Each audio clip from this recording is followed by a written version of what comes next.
Notre scénario nous projette en 2080. On le sait, notre population ne cesse d'augmenter et notre espérance de vie aussi. Combien de temps avons-nous dans une vie? Comment est-elle répartie?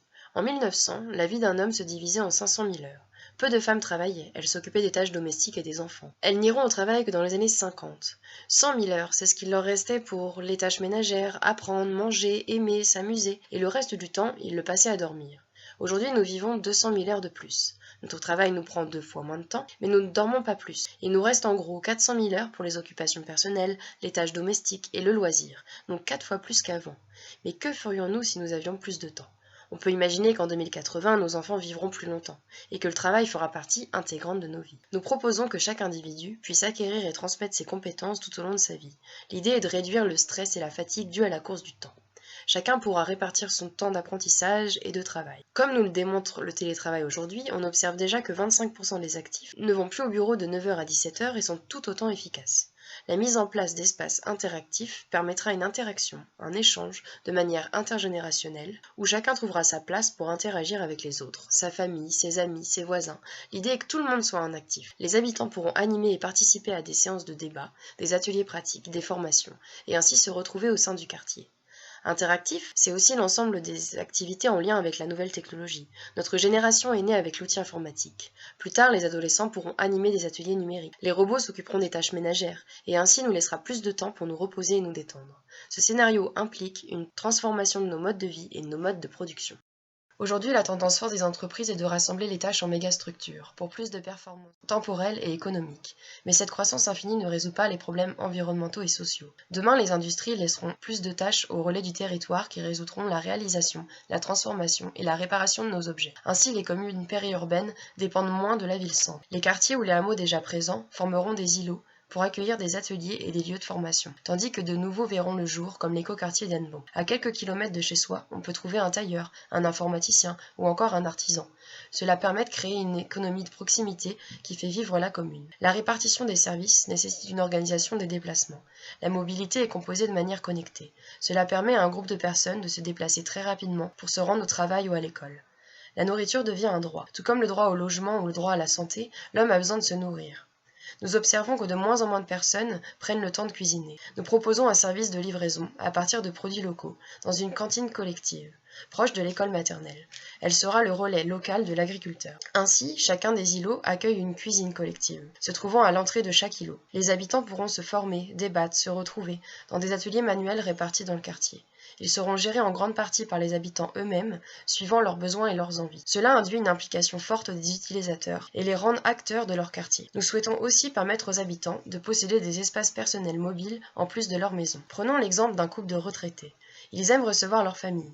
Le grand-père bricole, mais sa femme ne supporte plus le bruit de son atelier. Grâce à 2 espaces personnels, ils pourront accueillir leurs petits-enfants, en aménageant le premier comme chambre d'amis, et l'autre permettra au grand-père de bricoler. Il pourra aussi se rendre dans l'atelier de l'îlot. Une autre famille de 5 personnes profitera d'espaces personnels proches de la maison pour leurs jeunes enfants, et leur fils pourra profiter de l'atelier pour se former à la menuiserie auprès du grand-père. Nous avons constaté que l'ensemble des nouveaux quartiers d'habitation construits en France sont souvent des lotissements. Ils sont aménagés de manière identique, le site est viabilisé pour accueillir des places de parking, puis on met en place des lots libres. Ceux-ci sont répartis de manière régulière afin de proposer des parcelles délimitées.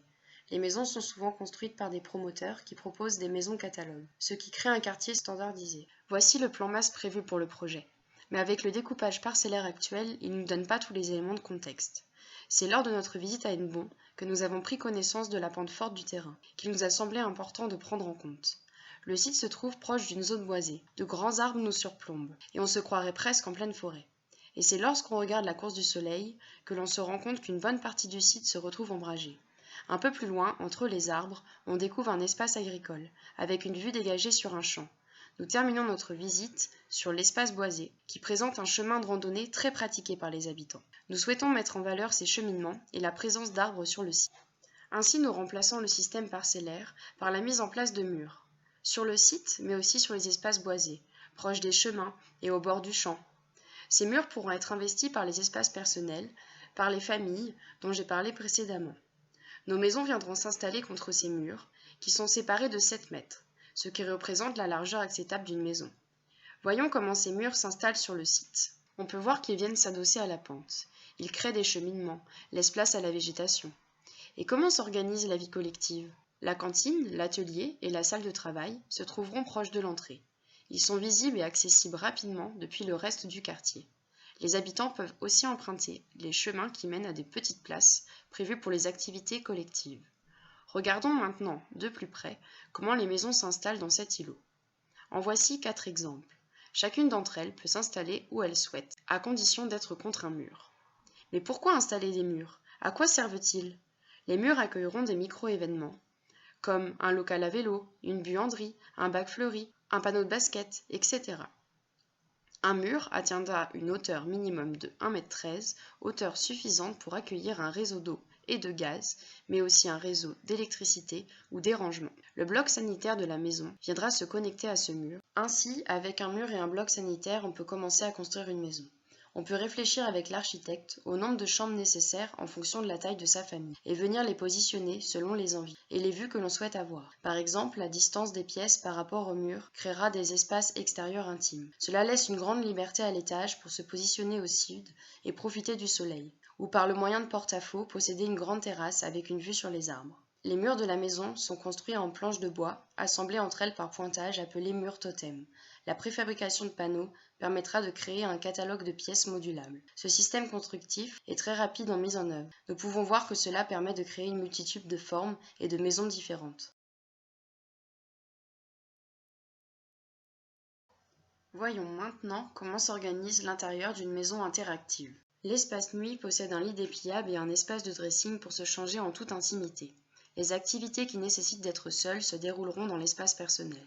Il permet à tout mode de vie de cohabiter. Cette division permettra à un groupe de personnes de se retrouver pour étudier en dehors de leur maison. La cohabitation se passe dans la pièce commune. La domotique s'invite à la maison et induit l'apparition de nouveaux appareils connectés. Ce lieu est donc investi par différents types de rencontres au cours de la journée. Par exemple, la famille se retrouve autour de la table connectée. Les photos de vacances pourront être projetées sur le mur interactif. La maison s'adapte aussi aux nouveaux modes de consommation. Par exemple, la bouteille de lait, une fois terminée, est déposée dans le casier interactif inclus dans la paroi de la maison. La nourriture étant gratuite, les repas sont aussi livrés et déposés dans ce casier. Pour conclure, cette forme de société nous incite à nous pencher sur la question de l'évolution de la connaissance et du travail qui seront partagés et interactifs. L'échange des services et l'implication humaine des nouveaux habitants sont aussi à développer pour la mise en place de ce projet.